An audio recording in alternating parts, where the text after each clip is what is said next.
ಎಲ್ಲರಿಗೂ ನಮಸ್ಕಾರ. ಇಂದಿನ ಸಂಚಿಕೆಯಲ್ಲಿ ನಾನು ಸಾವರಿನ್ ಗೋಲ್ಡ್ ಬಾಂಡ್ ಅಂದರೆ ಏನು ಅನ್ನುವಂಥ ಒಂದು ಮಾಹಿತಿನ ನೀಡಲಿಕ್ಕೆ ಇಷ್ಟಪಡ್ತೀನಿ. ಸ್ನೇಹಿತರೆ, ಭಾರತ ಸರ್ಕಾರವು ಮುಖ್ಯವಾಗಿ RBIನಿಂದ ಈ ಒಂದು ಬಾಂಡನ್ನು ಇಶ್ಯೂ ಮಾಡ್ತಾರೆ, ಸಾವರಿನ್ ಗೋಲ್ಡ್ ಬಾಂಡ್ ಅಂತ. ಇದು ಬಾಂಡ್ ಇಶ್ಯೂ ಮಾಡುವಂಥ ದಿನದಲ್ಲಿ ಬಾಂಡಿನ ಒಂದು ಬೆಲೆ ಏನಿರುತ್ತೆ, ಕಳೆದ ವಾರದ ಅಂದರೆ ಆ ದಿನ ಯಾವ ದಿನದಲ್ಲಿ ಅದನ್ನು ಇಶ್ಯೂ ಮಾಡ್ತಾರೋ ಆ ದಿನದ ಹಿಂದೆ 7 ದಿನ ಹಿಂದಿನ ಒಂದು ಆ್ಯಾವ್ರೇಜ್ ಚಿನ್ನದ ಬೆಲೆಯನ್ನು 1 ಗ್ರಾಮಿಗೆ ಎಷ್ಟಿದೆಯೋ ಅದನ್ನು ನಿರ್ಣಯಿಸಿ ಅದನ್ನು ಬಾಂಡಾಗಿ RBI ಘೋಷಿಸುತ್ತೆ. ಈ ಬಾಂಡನ್ನು ನಾವು ಬ್ಯಾಂಕ್ಗಳ ಮೂಲಕ ಖರೀದಿಸ್ಬೋದು.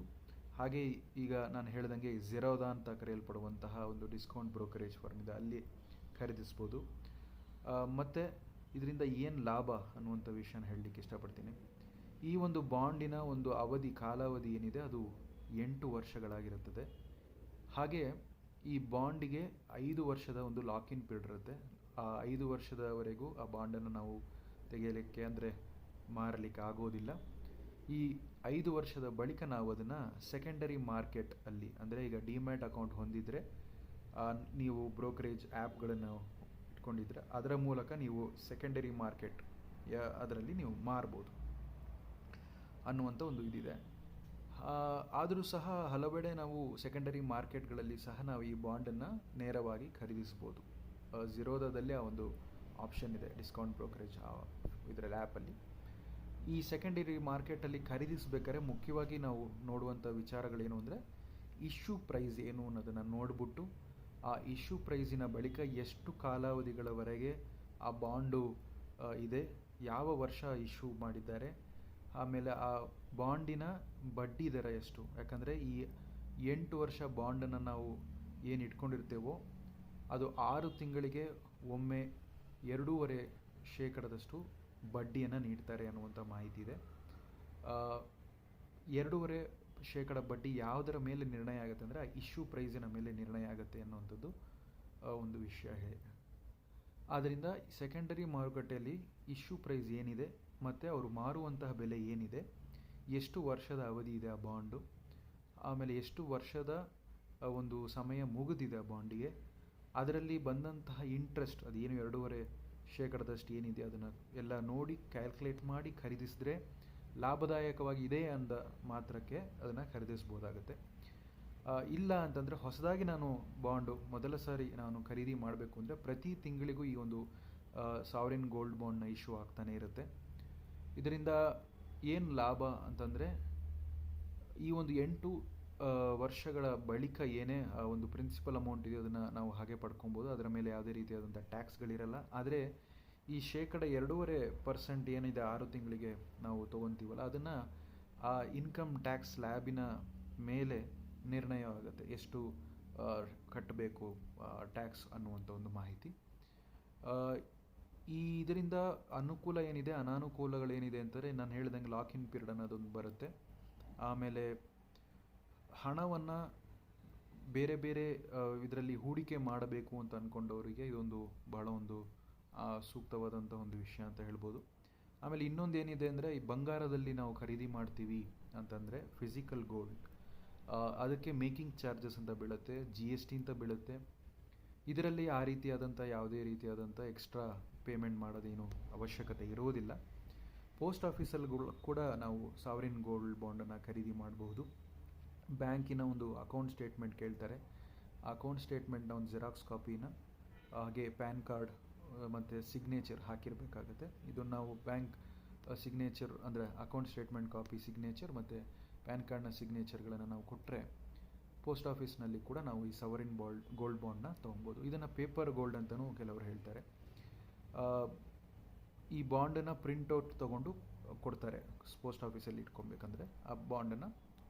ಹಾಗೆ ಡಿಮ್ಯಾಟ್ ಅಕೌಂಟ್ ಇದ್ದರೆ ಆ ಡಿಮ್ಯಾಟ್ ಅಕೌಂಟಲ್ಲಿ ಈ ಒಂದು ಬಾಂಡ್ ರಿಫ್ಲೆಕ್ಟ್ ಆಗುತ್ತೆ.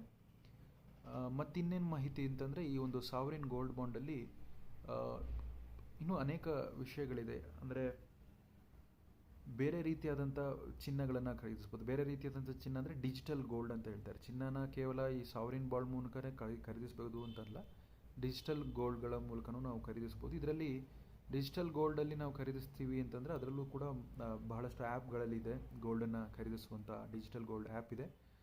ಸೇಫ್ ಗೋಲ್ಡ್ ಅನ್ನುವಂಥ ಒಂದು ಕಂಪನಿಯ ಆ್ಯಪ್ ಇದೆ. ಅಗುಮೌಂಟ್ ಅನ್ನೋ ಕಂಪನಿ ಒಂದು ಆ್ಯಪ್ ಇದೆ. ಇಲ್ಲಿ ನಾವು ಡಿಜಿಟಲ್ ಗೋಲ್ಡನ್ನು ಖರೀದಿಸ್ಬೋದು. ಇದು 3% GSTನ ಚಾರ್ಜ್ ಮಾಡ್ತಾರೆ. ಆಮೇಲೆ ಮಾರಬೇಕಾದರೆ ಕೂಡ ಒಂದು ಸ್ಪ್ರೆಡ್ ಅಂತ ಇರುತ್ತೆ, ಅದಕ್ಕೆ ತಕ್ಕಂತೆ ಅದು ಮಾರಬೇಕಾಗತ್ತೆ. ನಾವೇನೇ ಡಿಜಿಟಲ್ ಗೋಲ್ಡನ್ನು ಖರೀದಿಸ್ತೀವಲ್ಲ, ಆ ಗೋಲ್ಡಿಗೆ ತಕ್ಕನಂತೆ ಒಂದು ವಾಲ್ಟಲ್ಲಿ ಗೋಲ್ಡನ್ನು ಇಡ್ತೀವಿ ಅನ್ನುವಂಥ ಮಾಹಿತಿನ ನೀಡ್ತಾರೆ. ಅಂದರೆ ಈಗ ನೀವು 1 ಗ್ರಾಮ್ ಚಿನ್ನನ ತೊಗೊಂಡಿದ್ದೀರಾ ಅಂದರೆ ನಿಮ್ಮ ಒಂದು ಹೆಸರಿನಲ್ಲಿ ಆ 1 ಗ್ರಾಮ್ ಚಿನ್ನವನ್ನು ಒಂದು ಲಾಕರಲ್ಲಿ ಇಡ್ತಾರೆ ಆ ಕಂಪನಿಯಲ್ಲಿ ಅನ್ನುವಂಥ ಒಂದು ಮಾಹಿತಿ ಈ ಆ್ಯಪಲ್ಲಿ ನೀಡ್ತಾರೆ. ಹಾಗೆ ಈ ಒಂದು ಡಿಜಿಟಲ್ ಗೋಲ್ಡ್ಗೂ ಸಾವರಿನ್ ಗೋಲ್ಡ್ ಬಾಂಡ್ಗೂ ಏನು ವ್ಯತ್ಯಯ ಅಂದರೆ, ಆ ಸಾವರಿನ್ ಗೋಲ್ಡ್ ಬಾಂಡಲ್ಲಿ ನಾನೀಗ ಹೇಳ್ದಂಗೆ ಯಾವುದೇ ರೀತಿಯಾದಂಥ ಮೇಕಿಂಗ್ ಚಾರ್ಜಸ್ GSTಗಳಿರುವುದಿಲ್ಲ. ಆನ್ಲೈನ್ ಮೂಲಕ ನೀವು ಸಾವರಿನ್ ಗೋಲ್ಡ್ ಬಾಂಡನ್ನು ಖರೀದಿಸಿದ್ರೆ, ಅಂದರೆ ಅಂತರ್ಜಾಲದಲ್ಲಿ ಹೋಗಿ ನೆಟ್ ಬ್ಯಾಂಕಿಂಗಿನ ಮೂಲಕವಾಗಿರ್ಬೋದು, ಅಥವಾ ನಾನೀಗ ಹೇಳ್ದಂಗೆ ಈ ಒಂದು ಡಿಸ್ಕೌಂಟ್ ಬ್ರೋಕರೇಜ್ ಆ್ಯಪ್ ಆದಂಥ ಝೀರೋದ ಮೂಲಕ ನೀವು ಹೋಗಿ ಆ ಒಂದು ಗೋಲ್ಡ್ ಬಾಂಡನ್ನು ಖರೀದಿಸಿದ್ರೆ 50 ರೂಪಾಯಿ, ₹50 ಒಂದು ರಿಯಾಯಿತಿ ಕೂಡ ನಿಮಗೆ ಆ ಇಶ್ಯೂ ಪ್ರೈಸಿನ ಮೇಲೆ ಸಿಗುತ್ತೆ ಅನ್ನುವಂಥ ಮಾಹಿತಿ ನಾನು ಇಲ್ಲಿ ಹೇಳಲಿಕ್ಕೆ ಇಷ್ಟಪಡ್ತಾ ಇದ್ದೀನಿ. ಇದು ಎಲ್ಲ ಒಂದು ಇನ್ಸ್ಟ್ರೂಮೆಂಟ್ಸ್ ಬಂಗಾರಕ್ಕೆ ಸಂಬಂಧಪಟ್ಟಂತೆ. ಹಾಗೆ ಇನ್ನೊಂದಿದೆ, ಬಂಗಾರಕ್ಕೆ ಸಂಬಂಧಪಟ್ಟಂಥ ಒಂದು ಮ್ಯೂಚುವಲ್ ಫಂಡ್ ಅಂತ ಹೇಳ್ತಾರೆ. ಅದು ಏನಂತಂದರೆ, ಈ ಮ್ಯೂಚುವಲ್ ಫಂಡ್ ಅಂದರೆ ತಿಂಗಳಿಗೆ SIPಯ ಮೂಲಕ, ಅಂದರೆ ತಿಂಗಳಿಗೆ SIP ಅಂದರೆ ನಮ್ಮ ಭಾಷೆಯಲ್ಲಿ ಹೇಳೋದಾದರೆ ಬ್ಯಾಂಕಿನಲ್ಲಿ ಹೇಗೆ ನಾವು RDನ ಕಟ್ತೀವೋ ತಿಂಗಳು ₹500 ರೂಪಾಯಿನೋ ಅಥವಾ ₹100 ಆ ರೀತಿಯಲ್ಲಿ ಈ ಒಂದು SIP ಅನ್ನೋದು ಸಿಸ್ಟಮ್ಯಾಟಿಕ್ ಇನ್ವೆಸ್ಟ್ಮೆಂಟ್ ಪ್ಲ್ಯಾನ್ ಅಂತ ಹೇಳ್ತಾರೆ ಮ್ಯೂಚುವಲ್ ಫಂಡಲ್ಲಿ. ಇದು ತಿಂಗಳಿಗೆ ಗೋಲ್ಡ್ ಮ್ಯೂಚುವಲ್ ಫಂಡಿಗೆ ₹500 ನಾವು ಕಟ್ಕೊಳ್ತಾ ಬರ್ಬೋದು. ಇದು ಎಲ್ಲಿ ಹೋಗಿ ಇದು ಇನ್ವೆಸ್ಟ್ ಮಾಡ್ತಾರೆ ಅಂದರೆ, ಅದನ್ನು ಗೋಲ್ಡ್ ETF ಅಂತೇಳಿ ಆ ಮ್ಯೂಚುವಲ್ ಫಂಡಿನ ಒಂದು ಮ್ಯಾನೇಜರ್ ಯಾರೇ ಇರ್ತಾರಲ್ಲ ಅವರ ನೇತೃತ್ವದಲ್ಲಿರುವಂತಹ ತಂಡ ಈ ತಿಂಗಳಿಗೆ ನಾವು ಕಟ್ಟುವಂಥ ₹500 ಯಾವಾಗ ಆ ಒಂದು ETF ಎನ್ನುವಂತಹ ಬೆಲೆ ಕುಸಿಯುತ್ತೋ ಮಾರುಕಟ್ಟೆಯಲ್ಲಿ, ಅದಕ್ಕೆ ತಕ್ಕಂತೆ ಕಮ್ಮಿ ಬೆಲೆಗೆ ಅದು ತೊಗೊಂಡು ಜಾಸ್ತಿ ಬೆಲೆಗೆ ಅದು ಅಪ್ರಿಷಿಯೇಟ್ ಆಗ್ತಾ ಏರಿಕೆ ಆಗ್ತಾ ನಮಗೆ ಅದು ಲಾಭ ಅನ್ನುವಂಥ ಒಂದು ನಿರ್ಣಯಕ್ಕೆ ಬರ್ಬೋದು. ಇದು ಕೂಡ 5 ವರ್ಷ 3 ವರ್ಷ ಈ ರೀತಿ ಒಂದು ಮ್ಯೂಚುವಲ್ ಫಂಡ್ಗಳ ಒಂದು ಇದಿದೆ. ICICI ಗೋಲ್ಡ್ ಮ್ಯೂಚುವಲ್ ಫಂಡ್ ಅನ್ನುವಂಥದ್ದು ಒಂದಿದೆ. ಆ ರೀತಿ ಹಲವಾರು ಸಂಸ್ಥೆಗಳ ಮ್ಯೂಚುವಲ್ ಫಂಡ್ಗಳಿದ್ದಾವೆ. ಇದರಲ್ಲಿ ಕೂಡ ಬಹಳಷ್ಟು ಜನ ಚಿನ್ನದ ಒಂದು ಇದನ್ನು ಇಂಡೈರೆಕ್ಟಾಗಿ ಹೂಡಿಕೆಯನ್ನು ಮಾಡ್ತಾರೆ. ಹಾಗೆ ಈ ಸೆಕೆಂಡರಿ ಮಾರ್ಕೆಟಲ್ಲಿ ನನಗೆ ಈ ಮ್ಯೂಚುವಲ್ ಫಂಡಿನ ಮೂಲಕ ಹೋಗಿ ನಾನು ಚಿನ್ನನ ಅಂದರೆ ETF ಖರೀದಿಸೋದ್ರ ಬದಲು ನೇರವಾಗಿ ಕೂಡ ನಾನು ETF ಖರೀದಿಸ್ಬೋದು. ಅದು ಹೇಗೆ ಅಂದರೆ, ಸ್ಮಾಲ್ ಕೇಸ್ ಅಂತ ಒಂದು ಆ್ಯಪ್ ಇದೆ. ಆ ಆ್ಯಪಿನ ಮುಖೇನ ನಿಮ್ಮಲ್ಲಿ ಝೀರೋದ ಬ್ರೋಕರೇಜ್ ಅಕೌಂಟ್ ಇತ್ತು ಅಂದರೆ ಅಲ್ಲಿ ಹೋಗಿ ನೀವು ಆಲ್ ವೆದರ್ ಇನ್ವೆಸ್ಟಿಂಗ್ ಅನ್ನುವಂಥ ಒಂದು ಸ್ಮಾಲ್ ಕೇಸಿನ ಮೂಲಕ ಕೂಡ ನೀವು ETF ಅಂತ ನಾನು ಈಗೇನು ಹೇಳಿದೆ, ಎಕ್ಸ್ಚೇಂಜ್ ಟ್ರೇಡೆಡ್ ಫಂಡ್ ಅಂತ ಹೇಳ್ತಾರೆ, ಅದು ಬಂಗಾರಕ್ಕೆ ಮತ್ತು ನಿಫ್ಟಿ ಇಂಡೆಕ್ಸಿಗೆ ETF ಅಂತ ಏನು ಹೇಳ್ತೀವಿ ಅದಕ್ಕೆ ಅದು ಲಿಂಕ್ ಆಗಿರುತ್ತೆ. ಅದು ಕೂಡ ತಿಂಗಳಿಗೆ SIPಯ ಮೂಲದಲ್ಲಿ ತಿಂಗಳು ಒಂದಿಷ್ಟು ಹಣವನ್ನು ನಾವು ಹಾಕ್ತಾ ಬರಬೇಕಾಗತ್ತೆ. ಇದು ಕೂಡ ETF ಅದನ್ನು ಇನ್ವೆಸ್ಟ್ ಮಾಡ್ತಾರೆ. ಇದೆಲ್ಲ ಬೇಡ ನನಗೆ, ಮ್ಯೂಚುವಲ್ ಫಂಡಿಂದ ಬೇಡ, ನಾನು ನೇರವಾಗಿ ನಾನು ETF ಖರೀದಿಸ್ಬೋದು, ಅದು ಕೂಡ ಇದೆ. ಆದರೆ ಅದರ ಒಂದು ರಿಸ್ಕ್ ಅನ್ನೋದು ನಿಮ್ಮ ಮೇಲೆ ಅದು ಡಿಪೆಂಡ್ ಆಗುತ್ತೆ. ನೀವು ಅದರ ಬಗ್ಗೆ ಅಧ್ಯಯನಗಳನ್ನು ಮಾಡಿ ತಿಳಿದುಕೊಂಡು ತದನಂತರ ನೀವು ಅದಕ್ಕೆ ಹೋಗಿ ಹೂಡಿಕೆ ಮಾಡಬೇಕು ಅಂತಂದರೆ ಮಾಡಬಹುದು. ಅದು ಕೂಡ ನಿಮ್ಮ ರಿಸ್ಕ್ನ ಮೇಲೆ ಡಿಪೆಂಡ್ ಆಗುತ್ತೆ. ಆಮೇಲೆ ಅದು ನಿಮ್ಮದೇ ಒಂದು ಇದು ರಿಸ್ಕ್ ಆಗಿರುತ್ತೆ.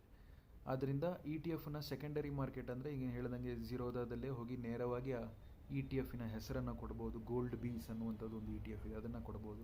ಯಾಕೆ ಕೆಲವರು ಇದನ್ನು ಮಾಡ್ತಾರೆ ಅಂತಂದರೆ, ನೇರವಾಗಿ ಹೋಗಿ ETF ಮಾಡ್ತಾರೆ ಅಂತಂದರೆ, ಭಾಳಷ್ಟು ಜನರು ಒಂದು ಫಂಡ್ ಮ್ಯಾನೇಜರಿಗೆ ನಾನು ಯಾಕೆ ದುಡ್ಡು ಕೊಡಬೇಕು, ಎಕ್ಸ್ಪೆನ್ಸ್ ರೇಷಿಯೋ ಅಂತ ಒಂದು ಹಾಕ್ತಾರೆ. ಆದ್ದರಿಂದ ನಾನು ಈ ETF ನೇರವಾಗಿ ಹೂಡಿಕೆ ಮಾಡ್ಬೋದಲ್ಲ ಅಂತೇಳಿ ಹೋಗಾಕ್ತಾರೆ. ಆದರೆ ರಿಸ್ಕ್ ತುಂಬ ಜಾಸ್ತಿ ಇರುತ್ತೆ. ಯಾಕಂದರೆ ಯಾವಾಗ ಬೆಲೆ ಏರುತ್ತೆ, ಯಾವಾಗ ಇಳಿಯುತ್ತೆ ಅನ್ನೋದು ನಾನು ದಿನ ನೋಡ್ತಾನೆ ಇರಬೇಕಾಗತ್ತೆ.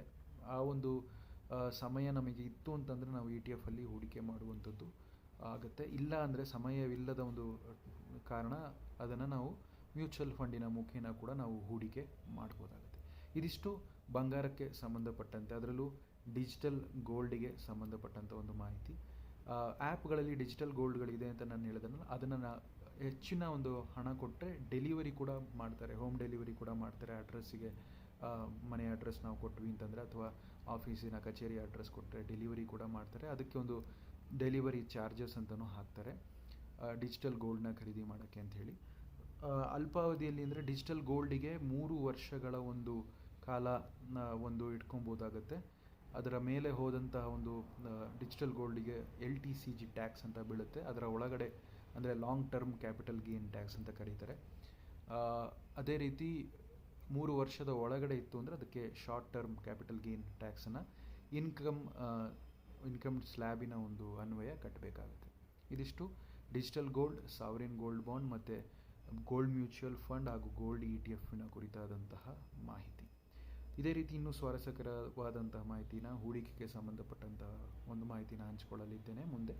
ಈ ಒಂದು ವಿಡಿಯೋ ಇಡಿಸಿದಲ್ಲಿ ಲೈಕ್ ಮಾಡಿ, ತಮ್ಮ ಅನಿಸಿಕೆ ಅಭಿಪ್ರಾಯಗಳನ್ನು ಕಮೆಂಟ್ಗಳ ಮೂಲಕ ತಿಳಿಸಿ. ಹಾಗೆ ತಪ್ಪದೆ ನಮ್ಮ ಚಾನಲ್ನ ಸಬ್ಸ್ಕ್ರೈಬ್ ಮಾಡಿ. ಧನ್ಯವಾದಗಳು.